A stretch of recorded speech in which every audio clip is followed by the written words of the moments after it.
Waouh! Coucou les petits angoissés. Aujourd'hui, nous nous plongerons dans le destin extraordinaire d'un résistant de guerre. C'est parti. Tu vas parler, espèce d'ordure! Dis, tu vas parler? Roger Bossé suffoque dans la baignoire au fond de laquelle son tortionnaire vient de le replonger. Pour la 10e, la 20e ou la 100e fois, il ne sait plus.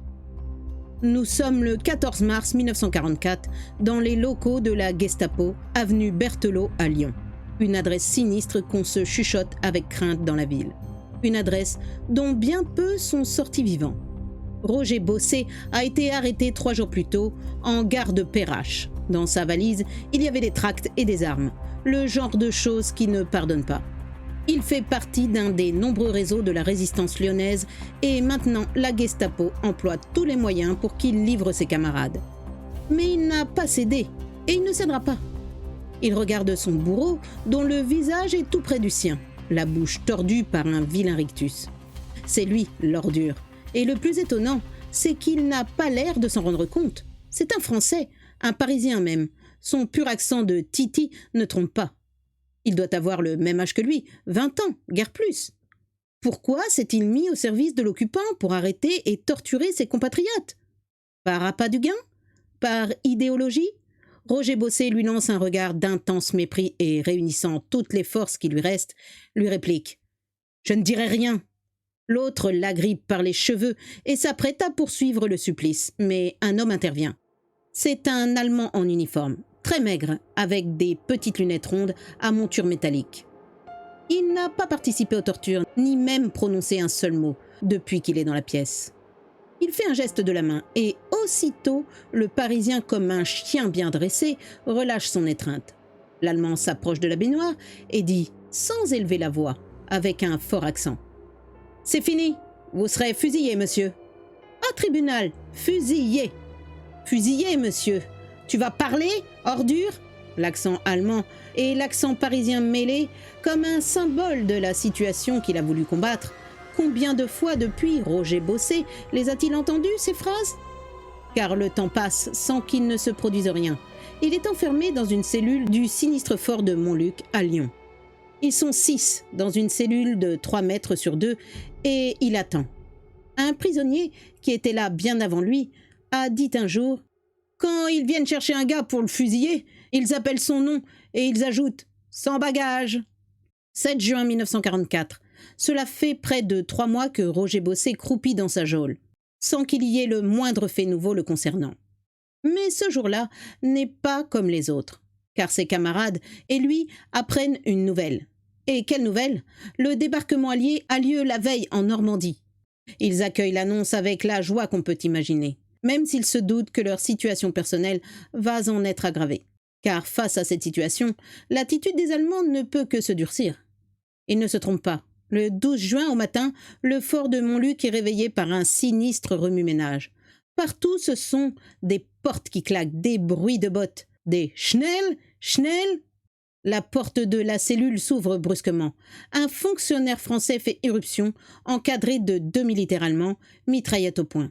Il lance « Bossé, sans bagage !» Roger Bossé se sent devenir glacé des pieds à la tête. Bien sûr, il ne se faisait aucune illusion, mais l'être humain est ainsi fait, qu'il espère quand même contre toute attente. Mais voilà, c'est arrivé, c'est maintenant. Il faut y aller, sans bagage. Il constate que ses compagnons de cellule sont, tous en même temps, devenus blêmes. Ils vont vers lui pour lui donner l'accolade, mais les soldats allemands interviennent brutalement. Ils les repoussent à coups de crosse et les jettent dehors. Dans le couloir, il y en a d'autres qui attendent comme lui. Ils quittent en file la prison. Ils sont 23. Dans la cour, on les attache 2 par 2 avec des menottes, puis on les fait monter dans un camion bâché. 4 gardes en armes prennent place à leur côté. L'un d'eux leur lance « Pas parler !» Mais aucun d'eux n'a envie de parler. Ils sont tous assommés, hébétés. Le camion se met en marche, suivi de 2 tractions avant, dans lesquelles ont pris place des hommes armés, en civil et en uniforme. Le convoi traverse Lyon à toute allure. Roger Bossé peut voir les promeneurs, des hommes en chemisette, des femmes en robe légère, car c'est une magnifique journée de juin qui commence. Une journée dont il ne verra pas la fin, son dernier jour. Pourtant, il a beau se le dire, il ne se rend pas vraiment compte. Il ne se rend compte de rien, tout lui semble irréel. Nous sommes foutus, Joachim. C'est son compagnon de menottes qui vient de lui adresser ces mots, en l'appelant par son nom de résistance. Roger Bossé le connaît bien puisqu'il faisait partie de son réseau. Il s'appelle Jacques Totel, mais tout le monde dans le maquis l'appelait Cavalier. Cela n'avait rien à voir avec le milieu hippique, c'était qu'il n'y avait pas plus cavaleur que lui. Ah, il s'y entendait, Jacques, pour faire tomber les filles. Bossé soupire et répond simplement « Oui, Cavalier, nous sommes foutus. » Le camion bâché a quitté Lyon. Il passe en trombe à travers plusieurs villages et au sortir de l'un d'eux, oblique dans un chemin de terre à travers bois. Il pile dans une clairière. Les 2 tractions avant s'arrêtent à leur tour. 8 hommes en sortent. 4 en civil, 4 en uniforme SS. Tous ont une mitraillette à la main. Les prisonniers sont extraits du camion. On leur retire les menottes. Cette fois, c'est la fin. Mais leur mort imminente ne désarme pas la fureur des Allemands. Ils sont poussés en avant à coups de crosse, à coups de bottes, dans un concert d'injures. L'un d'eux, qui aperçoit un bouton d'or et se baisse pour le cueillir, est frappé sauvagement. Enfin, les coups s'arrêtent. Les 23 hommes sont au milieu de la clairière. L'officier, qui commande l'exécution, crie un ordre. « Couchez tous! Plat ventre! Par terre !» Ils s'exécutent. Pas un ne fait de tentative pour s'enfuir. Roger Bossé a le nez dans l'herbe. L'odeur de terre et de végétation lui semble envahissante, presque enivrante. Jacques Totel, qui est toujours à ses côtés, lui adresse ses dernières paroles. « Au revoir, Joachim. » Roger se tourne vers lui. « Au revoir, cavalier. » Il n'y a plus à présent que l'herbe et le ciel. Le silence s'est fait dans la clairière. À part des bruits de bottes derrière eux, les tueurs prennent place. Mais Roger Bossé ne ressent ni haine ni peur. À vrai dire, il ne ressent rien du tout, comme si l'intensité de la situation anéantissait toute émotion. Soudain, c'est le déchaînement infernal, les rafales qui crépitent de tous côtés.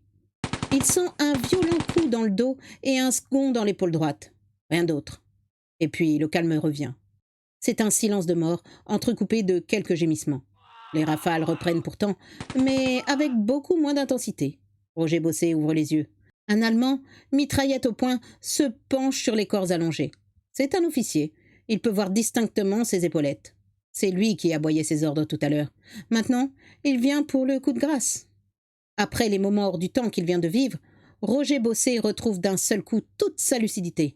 Par un miracle extraordinaire, il est vivant. Et il conserve une chance infime de s'en sortir. Mais pour cela, il ne doit pas bouger. Il s'efforce de garder son immobilité, luttant contre son instinct qui lui crie de s'enfuir, ce qui, bien sûr, serait un suicide. Il attend, tandis que les rafales se rapprochent. Cela va être à lui. Surtout, ne pas bouger, faire le mort. Il y a un bruit assourdissant. Il a l'impression que sa tête éclate. Mais c'est seulement une impression. Il vit, il vit. Il y a encore quelques rafales, les coups de grâce de ceux qui sont après lui, puis les bruits de pas qui s'éloignent. Enfin, des moteurs qui se mettent en marche. Leur son diminue et disparaît. C'est fini. Roger Bossé se redresse, sa tête bourdonne, le sang remplit sa bouche et lui brouille la vue. Il prend la main de Jacques Totel, allongée près de lui. « Cavalier ?» Mais la main est complètement inerte. Cavalier est mort. Ils sont tous morts. Il est seul au milieu de 22 cadavres. Maintenant, c'est rester qui serait un suicide. Il faut fuir. Il n'y a pas un instant à perdre. Mais en aura-t-il la force ? Il se lève et il se rend compte que oui. Il est dans un état de grande faiblesse. Il souffre énormément. Mais il peut marcher. Il peut même courir. Il parvient à sortir du bois et il se retrouve sur la route où le camion avait bifurqué. 2 enfants arrivent à sa rencontre. Mais à sa vue, ils ont un regard épouvanté. « N'ayez pas peur. Dites-moi seulement où sont vos parents. » Les gamins lui montrent une ferme un peu plus loin. Et il s'enfuit. Il y parvient non sans difficulté. Il n'y a personne, à part une vieille femme apeurée qui apparaît sur le seuil et qui lui dit, en le voyant tout dégoulinant de sang, « N'entrez pas, vous allez tout salir !» Docilement, Roger Bossé se rend dans l'écurie et là, il se laisse tomber sur la paille, à côté d'un cheval. Au bout d'un temps, qu'il a du mal à évaluer, une femme arrive, sans doute la fille de la vieille dame, la mère des gamins de tout à l'heure. Elle ne semble pas avoir peur. Elle lui demande calmement « Qu'est-ce qui vous est arrivé ?» Il se dresse sur la paille et lui répond cette phrase extraordinaire que bien peu d'hommes, certainement, ont prononcée avant lui.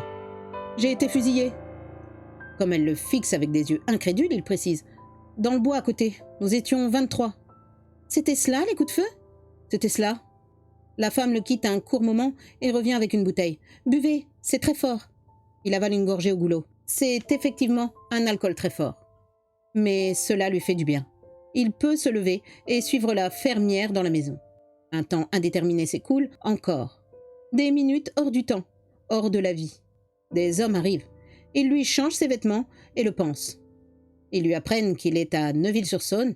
Ils lui disent qu'on va s'occuper de lui, qu'il n'a rien à craindre, qu'il est chez des patriotes. Une camionnette vient le prendre 1 heure ou 2 plus tard. Installé à côté du chauffeur, il passe la Saône sur le pont. Il y a là une sentinelle allemande. Si elle les interpelle, ils sont perdus. Mais elle les regarde passer sans rien leur demander. Roger Bossé se retrouve ainsi à Lyon, qu'il avait quitté le matin dans le camion des condamnés à mort. Il est transporté à l'hôpital des Charmettes. Là, on lui apprend qu'officiellement, il est Georges Duval, une victime du récent bombardement anglais sur Vèze. Des papiers à ce nom vont lui être établis. 3 personnes sont dans la confidence, la directrice de l'établissement, l'infirmière qui s'occupe de lui et un chirurgien. Ce dernier l'opère sans attendre. Il lui extrait la seule balle qu'il ait dans le corps. Car, aussi extraordinaire que cela paraisse, il n'y en a qu'une. Les autres sont ressortis sans toucher aucun organe. Le fusillé de Neuville-sur-Saône n'a que des blessures superficielles. Mais il n'est pas question d'aller dans la salle d'opération où on risquerait de se faire surprendre. Tout le personnel n'est pas sûr. Il faut prendre des précautions. Le chirurgien l'opère dans sa chambre même, sans anesthésie générale, avec une simple piqûre locale. Il le prévient avant de commencer. « Je risque de faire un peu mal. Accrochez-vous au barreau. » Mais qu'est-ce que cette douleur quand on a vécu ce que vient de vivre Roger Bossé? L'intervention se passe sans problème et après 15 jours de convalescence, il est sur pied. Il reprend d'ailleurs immédiatement le combat, par une filière clandestine. Il peut rejoindre un autre maquis où il finira la guerre, après avoir accompli d'autres actions d'éclat. Après la libération, un monument a été élevé à Neuville-sur-Saône à la mémoire des fusillés du 12 juin 1944. Il comporte 21 noms. Sur les 23 hommes qui sont partis sans bagages de la prison de Montluc, il en manque 2. L'un parce qu'il est demeuré anonyme. Malgré toutes les recherches, on n'a jamais pu savoir de qui il s'agissait. Et l'autre parce qu'il n'est pas mort. Le destin avait réservé à Roger Bossé un autre rôle, celui de témoigner pour la prospérité et pour l'histoire du martyre de ses compagnons. Voilà, c'est la fin de cette histoire. Roger aura eu une chance inouïe dans cette clairière. La chance d'être le seul survivant à une terrible exécution. À bientôt les petits angoissés.